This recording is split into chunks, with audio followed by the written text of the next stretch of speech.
नमस्कार व्यूअर्स, एक बार फिर से स्वागत है आपका आईएएस पॉइंट की इस चैनल पे। और आज हम पढ़ रहे हैं 12th प्लान 12वीं योजना। इससे पहले आपने 11th प्लान के बारे में पढ़ा और ये भी पढ़ा कि उनको किस कारण विफल रही। और आज हम पढ़ रहे हैं 11th प्लान 12th प्लान 12वीं योजना। 12वीं योजना 2012 से 17 के प्रस्ताव पत्र को काफ़ी सलाह मशवरा के साथ तैयार किया गया था। काफ़ी सजेशंस लिए गए, उसके साथ ये तैयार हुई थी 12th प्लान जो था आपका। इसमें आज तक लोगों से परामर्श मांगे जा रहे हैं, क्योंकि माना जा रहा है कि आज का नागरिक समाज के पास कहीं ज़्यादा सूचनाएं हैं और वह नीति निर्धारण की प्रक्रिया में शामिल होना चाहता है। जो आपके लेवल के लोग हैं उनसे भी इस मामले में राय ली जा रही है कि क्या क्या बेहतरीन हम इस योजना में कर सकते हैं। इनसे सजेशन लिए जा रहे हैं ताकि हम नीतियों को और बेहतर यहाँ पे कर सकें।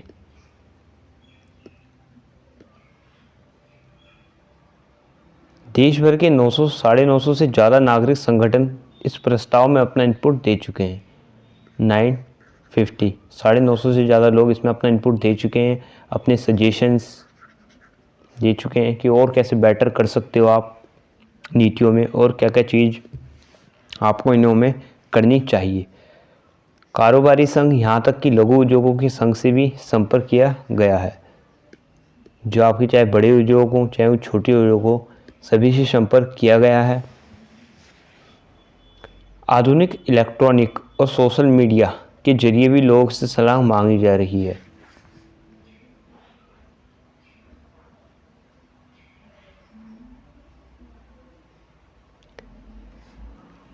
सभी राज्य सरकारें और स्थानीय जनप्रतिनिधि संस्थाएं और संघों से भी संपर्क किया गया है। इसके लिए 5 क्षेत्रीय परामर्श बैठकों का आयोजन किया गया है। हालांकि इसके प्रस्ताव को 2011 के मध्य तक राष्ट्रीय विकास परिषद नेशनल डेवलपमेंट काउंसिल से मंजूरी मिल चुकी थी, लेकिन योजना के शुरू हो जाने के बाद काफ़ी हद तक इसे अंतिम रूप देने की प्रक्रिया चलती रही। ऐसा 10वीं और 11वीं योजना के साथ भी होता है। प्रस्ताव पत्र में योजना के प्रमुख लक्ष्य के अलावा उसे पूरा करने की राह में आने वाली चुनौतियों का जिक्र भी किया गया था। इसके अलावा इसमें लक्ष्यों को पूरा करने की प्रक्रिया और उसके तरीकों को भी शामिल किया गया है। इस प्रपत्र में संक्षेप में निम्नलिखित तथ्यों को शामिल किया गया है। जो भी आपकी योजना है उनमें आपके क्या क्या लक्ष्य होंगे और उनमें क्या क्या चुनौतियाँ आएंगी, सब शामिल होता है। तो कुछ तथ्य हैं यहाँ पर जिस पत्र में शामिल है। पहला है आपका, योजना में आर्थिक वृद्धि दर का लक्ष्य 9% रखा गया है। योजना के अनुसार वैश्विक हालात के मद्देनज़र इस लक्ष्य को प्राप्त करने के लिए भारतीय अर्थव्यवस्था से संबंधित कुछ कठोर कदम उठाए जाने थे।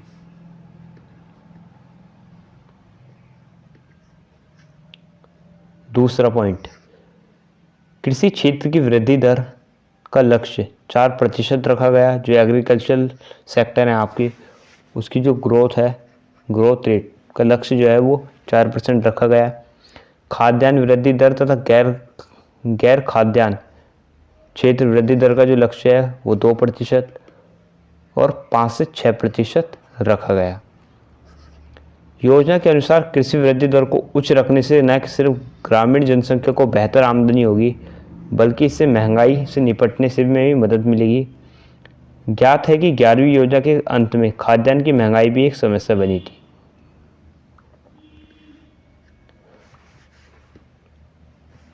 चौथा पॉइंट आता है यहाँ पे, 11वीं योजना में कार्यान्वित वे सभी प्रमुख कार्यान्वयन जिनका उद्देश्य सांकेतिक विकास था, 12वीं योजना में भी कार्यान्वित किए गए। जो भी आपकी 11वीं योजना में जितने भी कार्यक्रम थे और उद्देश्य थे जिनका जो विकास था वो था सस्टेनेबल डेवलपमेंट, वो 12वीं योजना में भी कार्यान्वित किए गए। 5वां, ऐसी स्थिति में योजना द्वारा यह स्पष्ट किया गया कि जहां घरेलू ऊर्जा का उत्पादन सीमित है वहीं आने वाले समय में वैश्विक ऊर्जा मूल्य में वृद्धि की संभावना होगी।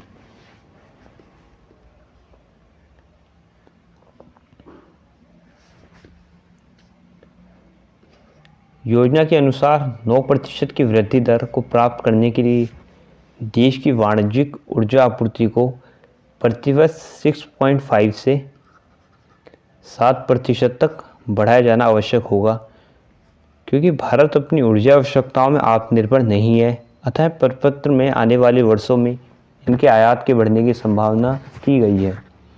भारत की पेट्रोलियम आवश्यकता के आयात पर निर्भरता बढ़ने तथा इस योजना के दौरान 80% तक पहुंच जाने की भी संभावना व्यक्त की गई है।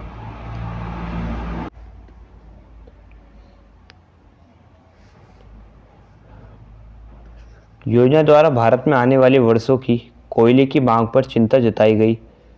कोयला आधारित बिजली उत्पादन इसकी मांग का मुख्य कारण रहने तथा आयात पर निर्भरता बढ़ने का अनुमान लगाया गया। योजना द्वारा देश में उत्पादन की ऊर्जा तीव्रता एनर्जी इंटेंसिटी ऑफ प्रोडक्शन को निम्न करने की सलाह दी गई है। इसके अतिरिक्त ऊर्जा उत्पादन की घरेलू क्षमता के विस्तार की भी यहाँ पर सलाह दी जाती है। नेक्स्ट पॉइंट है यहाँ पे हमारा जल संसाधन के क्षेत्र में योजना द्वारा जल प्रबंधन के एक होलिस्टिक नीति के विकास की सलाह दी गई है। इसके अतिरिक्त जल संरक्षण तथा जल के अधिक सक्षम उपयोग को भी सलाह दी गई है। भूमि अधिग्रहण के मुद्दे पर योजना द्वारा एक ऐसी नीति के विकास की सलाह दी गई है जिसमें हर्जाने की राशि तार्किक हो, ताकि अन्याय विकास आवश्यकताओं के लिए भी भूमि की आपूर्ति हो सके और जमीन मालिक की आर्थिक स्थिति का भी यहाँ पर ध्यान रखा जाए। योजना ने स्वास्थ्य, शिक्षा और कौशल विकास को फोकस क्षेत्र माना गया। जो आपका हेल्थ सेक्टर है, एजुकेशन सेक्टर है और डेवलपमेंट का सेक्टर है, स्किल डेवलपमेंट का जो सेक्टर है उसे को फोकस रखा गया इन चीज़ों पे। और इसके अतिरिक्त सार्वभौमिक स्वास्थ्य की अवधारणा पर विशेष बल दिया गया। योजना में इसके लिए संभावित व्यय सकल घरेलू उत्पाद का 2.5% रखा गया। योजना में इन क्षेत्रों में निजी क्षेत्र की सहभागिता की संभावनाओं को भी सलाह दी गई। योजना के अनुसार 9% की वृद्धि दर बिना आधारभूत संरचनाओं के उचित विकास के संभव नहीं है। देश में इस क्षेत्र में पहले से ही कमी व्याप्त रही है। इसके लिए योजना द्वारा सार्वजनिक क्षेत्र के साथ साथ सार्वजनिक निजी साझेदारी दोनों ही विकल्पों पर विशेष बल देने की बात की गई।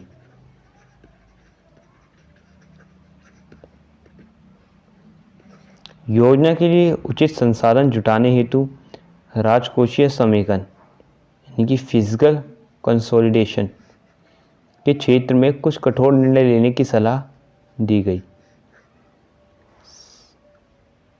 साथ ही संसाधनों की कमी को देखते हुए कुछ क्षेत्रों को प्राथमिकता देने की सलाह यहाँ पे दी जाती है, यथा स्वास्थ्य, शिक्षा एवं आधारभूत संरचना आदि।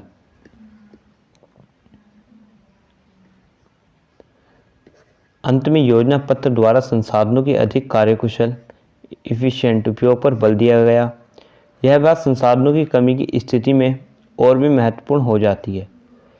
इस दिशा में योजना द्वारा कई उपयोगी सलाह भी दी गई, जैसे कार्यान्वयन एजेंसी को अधिक स्वतंत्रता, लचीलापन तथा एक क्षेत्र के कई कार्यक्रमों का अभिसरण यानी कन्वर्जेंशन, क्षमता विकास, प्रबोधन एवं उत्तरदायी। 20 सूत्रीय कार्यक्रम प्लानिंग कमीशन के बाद ये शुरू होता है आपका 20 सूत्रीय कार्यक्रम, 20 पॉइंट प्रोग्राम। ये दूसरी केंद्रीय योजना है आपकी, जिसकी शुरुआत होती है जुलाई 1975 में। इस कार्यक्रम की शुरुआत केंद्रीय तथा राज्य सरकारों द्वारा कार्यान्वित अनेक योजनाओं के समन्वित गहन नियंत्रण के लिए की गई थी।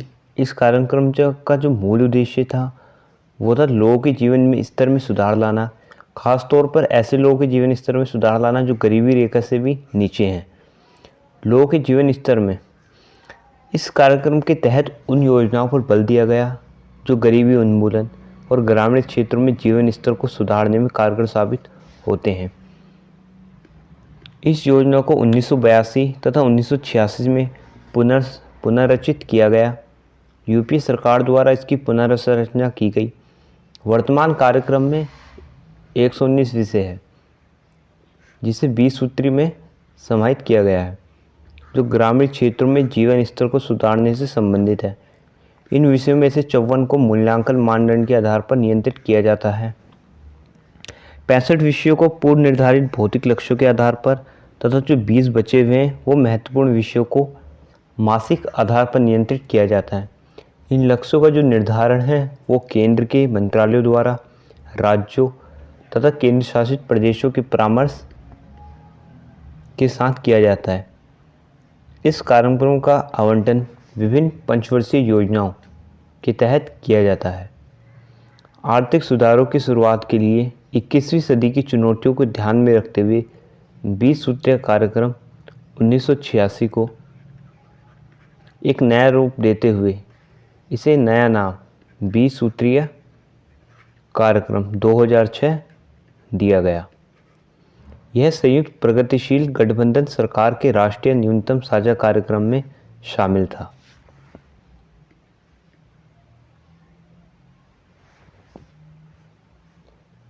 ग्रामीण गरीबी के प्रति प्रत्यक्ष आक्रमण डायरेक्ट अटैक की विधि का प्रयोग आवश्यक है।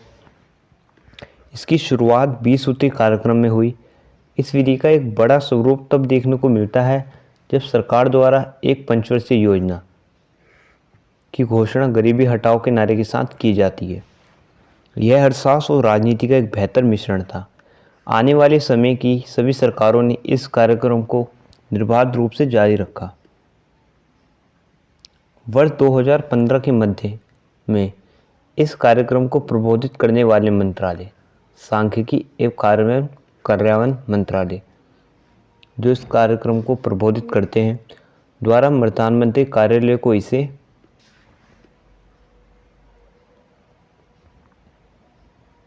निरस्त करने की सलाह दी गई। मंत्रालय के अनुसार यह कार्यक्रम अब प्रासंगिक नहीं रह गया, यानी कार्ययोग्य नहीं रह गया। वर्तमान में सरकार अंतर मंत्रालय समूह IMG की सलाह पर इसकी पुनर्रचना की दिशा में कार्य कर रही है। संसद स्थानीय विकास योजना C पॉइंट है आपका MPLADS।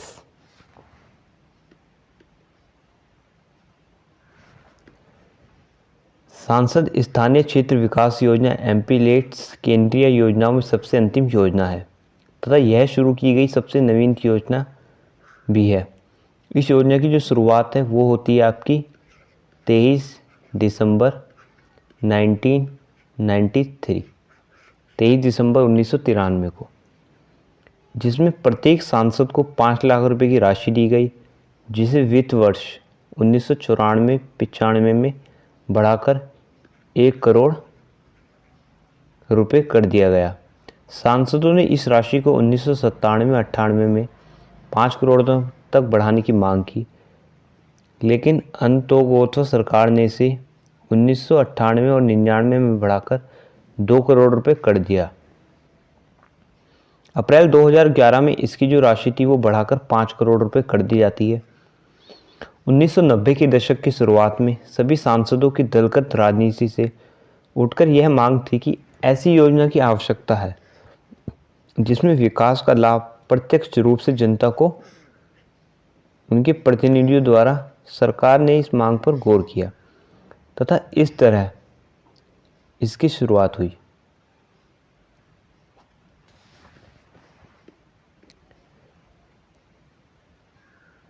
इस योजना के तहत सांसद कुछ कार्यों का सुझाव संबंधित जिलाधिकारी को देते हैं, जैसे स्थायी सामुदायिक संपत्ति उत्पन्न करना जो स्थानीय विकास की आवश्यकताओं पर आधारित हो।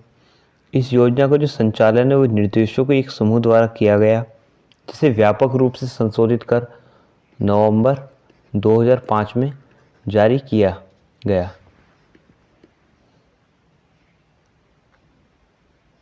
इस योजना के प्रदर्शन में सुधार, अति सक्रिय नीति प्रस्तावों तथा नियंत्रण एवं पुनरीक्षण पर बल देने के कारण हुआ। वर्तमान वर्षों में इस योजना की अनेक कमियां सामने आई, जिनका संबंध निधियों के दुरुपयोग या इसके अनुपयोग से था।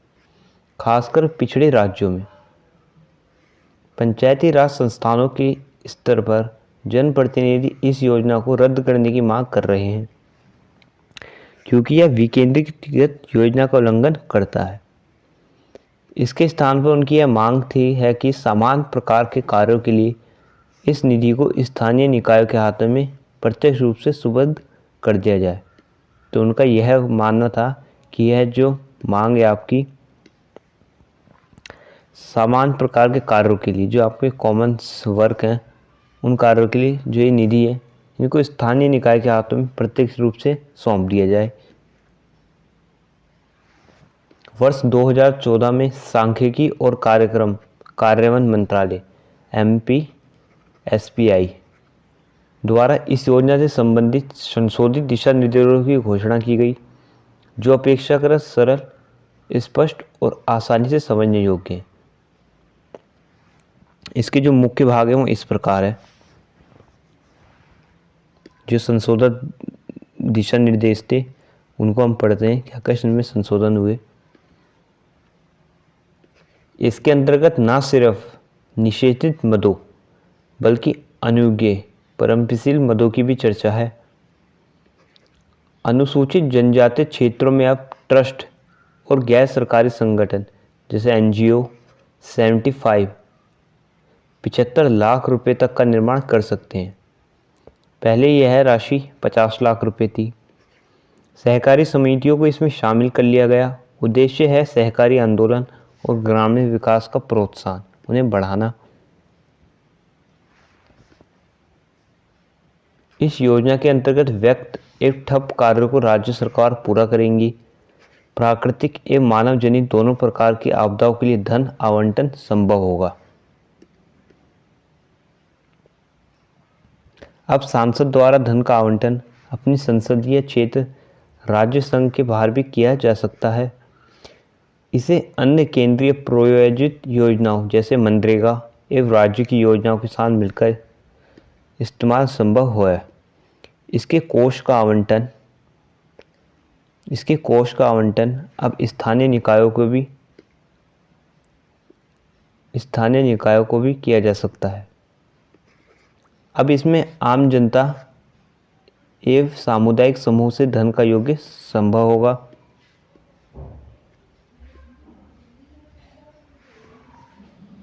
स्थानीय समस्याओं के समाधान से जुड़े नए अन्वेषण का वार्षिक प्रतिस्पर्धा जारी रखा गया है।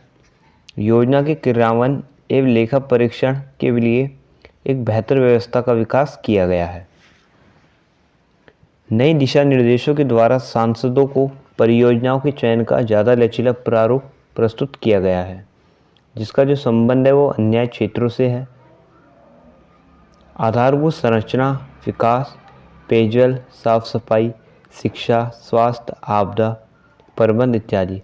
माना जा रहा है कि इससे इस योजना में एक नई गति आएगी। तो ये कुछ जो संशोधन थे जो आपने पढ़े, ये उन योजनाओं में किए गए ताकि ये जो योजना है आपकी और बेहतर तरीके से काम कर सके। अगला पॉइंट आता है आपका मल्टी लेवल प्लानिंग, बहुस्तरीय नियोजन क्या है। तो इसे हम नेक्स्ट वीडियो में पढ़ेंगे। आज के लिए इतना ही काफ़ी है। अगर अब इस चैनल पे नए हैं तो वीडियो को लाइक कीजिए, ठीक है, और दोस्तों के साथ शेयर कीजिए और चैनल को ज़रूर सब्सक्राइब कीजिए। जल्दी मिलते हैं हम एक नई वीडियो के साथ। तब तक के लिए पढ़ते रहिए, ठीक है। Thank you.